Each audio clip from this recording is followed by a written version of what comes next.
All right, you guys, so now we're actually going to do like a thorough mapping.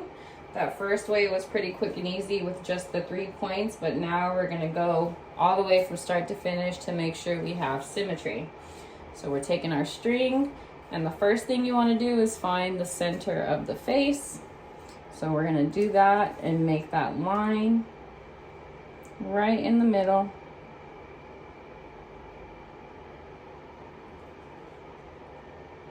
Just like that. So the next line that we want to make is going to be the fronts of the brows.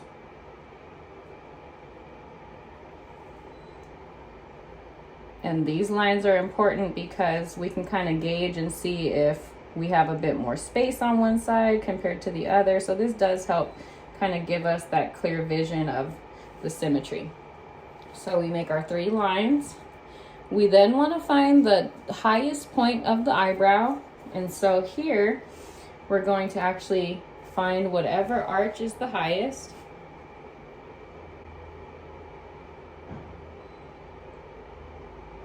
And we're going to go from there straight across.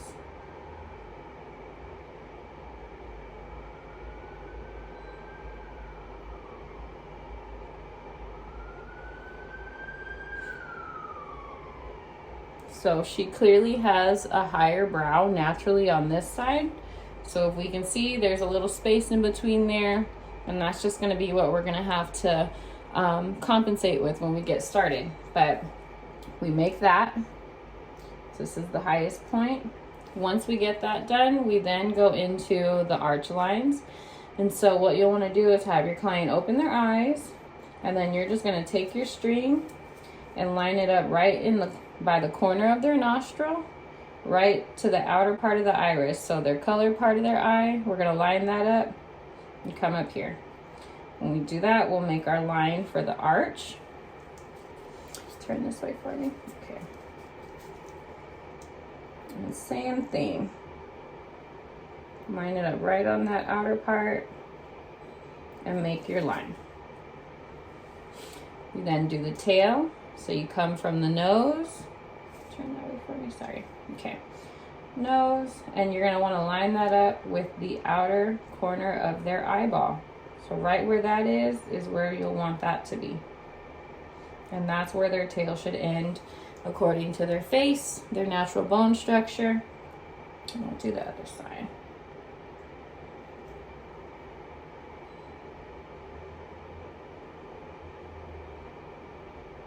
Perfect. Okay.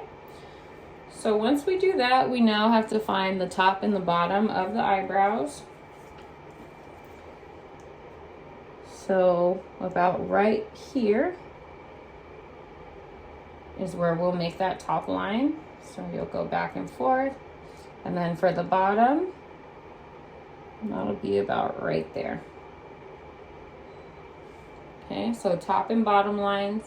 Now this is the part where I think it's important to do this. Not everyone does it, but it's important to know that the tail should never be lower than the front of this eyebrow. So what I like to do is just kind of take the string from the bottom part of the front of the brow and kind of take it all the way across and kind of make a line to where that's how far down it should come. And so now what we can do is go ahead and connect all the lines. So we're going to go from this corner, so the front of the brow, up here to this corner. And then we'll pull towards her nose.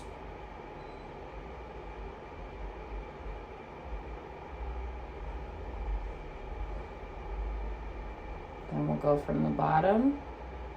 And you always want to make sure that it's the same equal distance. That way it doesn't look crazy or wonky or nothing like that. So make sure it's even in width.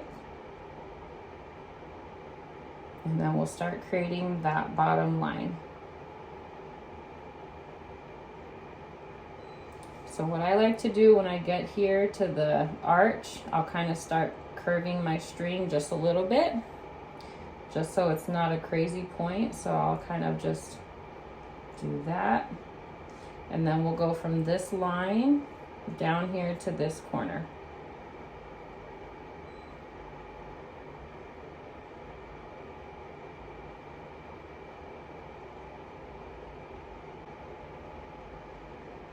And again, I kind of like to use the string to curve it a little bit, and then we meet at the corner.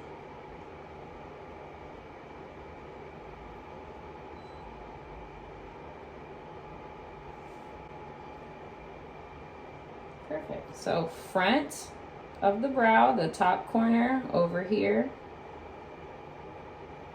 to that corner.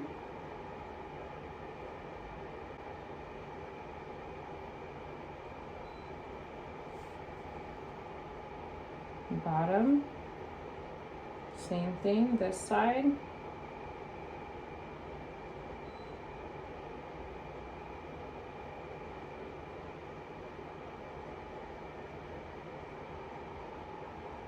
you go. I'm going to start curving a little bit over here. Now I'll do the same thing just to make sure that it doesn't go lower than the front of that brow. Kind of make a little mark for myself. Now I'm going to go from here to that corner to here. So it's almost like geometry class.